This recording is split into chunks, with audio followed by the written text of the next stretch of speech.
ગરમીઓ ચાલુ થાય કે આપણા ઘરમાં બાળકો આવે, એક એવી વસ્તુ છે જે વસ્તુ આપણે બધા યુઝ કરતા હોઈએ છીએ ને એ છે ટેલ્કમ પાવડર. પણ ટેલ્કમ પાવડર યુઝ કરવાનું આપણે હવે બંધ કરી દેવું પડશે ને કેમ એ તમે જાણવા માંગતા હોય તો એના માટે ધ્યાનથી સાંભળજો. હું તમને એક વાત કહું.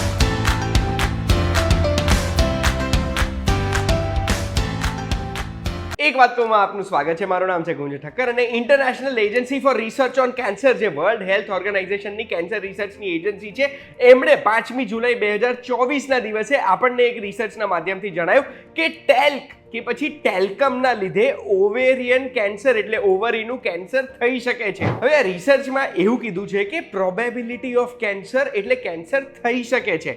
ડિટેલમાં રિસર્ચમાં શું લખ્યું છે એ તો આગળ કહું, પણ મારે તમને એવું કહેવું છે કે કેન્સર થઈ શકે છે એવું લખ્યું છે ને, તો પણ વર્ષ 2023માં જોન્સન એન્ડ જોન્સન કંપનીએ પોતાના બેબી પાવડરમાં ટેલ્ક એટલે ટેલ્કમ યુઝ કરવાનું બંધ કરી દીધું હતું. એની જગ્યાએ કોર્ન સ્ટાર્ચ યુઝ કરવાનું ચાલુ કર્યું હતું, કેમ કે અમેરિકામાં 40,000થી વધુ લોકોએ જોન્સન એન્ડ જોન્સન ઉપર એક કેસ કરેલો, જે કેસમાં એવું હતું કે આ ટેલ્કમ પાવડરના લીધે એની અંદર એસ્બેસ્ટોસ અને ટેલ્કમના લીધે આ લોકોને ઓવેરિયન કેન્સર ડેવલપ થયું હતું. આ ટેલ્ક હોય શું? ટેલ્ક એક નેચરલી અકરિંગ મિનરલ છે, જે માઇન કરીએ આપણે એટલે ટેલ્કના પથરા નીકળે, પથરાને પાવડર ફોર્મમાં કરે એટલે એ આપણે થિકનિંગ એજન્ટ કે લુબ્રિકન્ટ તરીકે યુઝ કરી શકીએ. પણ આપણા જીવનમાં, આપણા શરીરમાં ટેલ્કમ હાઈએસ્ટ કઈ રીતે જાય છે?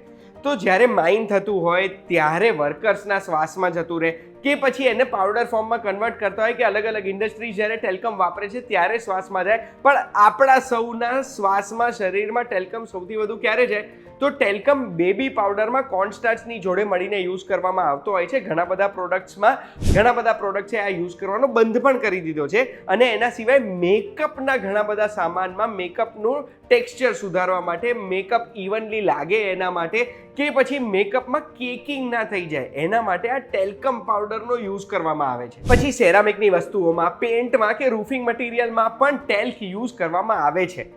તો હવે જે આ ટેલ્ક છે, આ ટેલ્કની રિસર્ચમાં વર્લ્ડ હેલ્થ ઓર્ગેનાઇઝેશને શું કીધું? તો international agency four research on cancer એવું કીધું છે કે ટેલ્કમના લીધે પશુઓમાં તો એવિડન્સ છે કે કેન્સર થાય છે, ટ્યુમર ડેવલપ થાય છે, પણ તો પણ આને ગ્રુપ 2A ક્લાસિફાઈ કર્યો છે. ગ્રુપ 2A એટલે second highest chance of cancer છે. પાક્કું કેન્સર થશે, સિગરેટ તમાકુ જેવું નથી.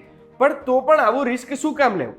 આમાં ઘણા બધા એક્સપર્ટ્સ એવું પણ માને છે કે જ્યારે ટેલ્કમ પ્લસ એસ્બેસ્ટોસ આ બંને ભેગું થાય ને ત્યારે આ કાર્સિનોજેનિક એટલે કેન્સર કરતું થઈ જાય છે.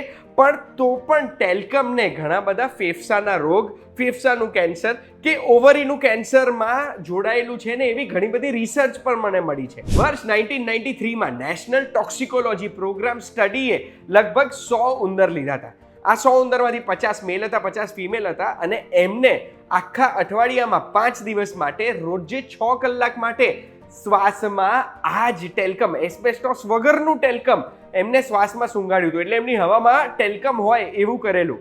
તો 113 અઠવાડિયા પછી એટલે લગભગ 2 વર્ષ ને 2 મહિના પછી આ ઉંદરમાં ટ્યુમર ડેવલપ થયા હતા. આનાથી બી પાસ્ટમાં જઈશું તો 1971ની એક સ્ટડી હતી, એમાં ઓવેરિયન કેન્સરની જે સ્ટડી હતી એમાં જોયું ને તો 75% ઓવેરિયન કેન્સરમાં ટેલ્કમના પાર્ટિકલ્સ મળ્યા હતા.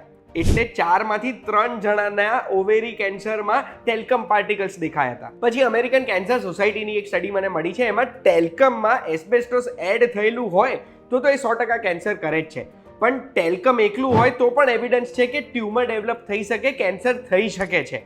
એવી પણ ઘણી બધી સ્ટડીઝ છે જે એવું કહે છે કે ટેલ્કમનો કેન્સર સાથેનો કોઈ સંબંધ છે જ નહીં. પણ ભાઈ, મારે તો આવો કોઈ રિસ્ક લેવો જ નથી. હવે ઘણા બધા પાવડર જે આપણે લગાડીએ છીએ આપણા શરીરમાં એ ટેલ્કમ વગરના હોય છે ને કોર્નસ્ટાર્ચ યુઝ કરીને બનાવવામાં આવે છે. એટલે મારે રિસ્ક નથી લેવું. મારે મારા શરીરમાં, જીવનમાં ક્યાંય ટેલ્કમ જોઈતું નથી. એટલે હું મારા ઘરમાં જેટલો મેકઅપ આવે છે, જેટલા પાવડર આવે છે, એ બધામાં ઇન્ગ્રીડિયન્ટ ચેક કરીને જ લાવવાનો છું કે આમાં ટેલ્કમ છે કે નહીં. ટેલ્કમ હશે તો એ ઘરમાં નહીં હોય.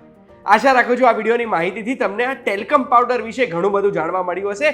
આ માહિતી દરેક ઘરમાં મોકલજો, એટલા ઘરોમાં મોકલજો જે ઘરમાં ટેલ્કમ પાવડર તમે જોયો હોય કે તમને લાગે છે કે હશે. આવી માહિતી જોવા માટે વીટીવી ગુજરાતીનું એપ ડાઉનલોડ કરી દેજો પ્લે સ્ટોર અને એપ સ્ટોરથી. અને આપણે ફરી મળીશું એક વાત કહુંમાં. ધન્યવાદ.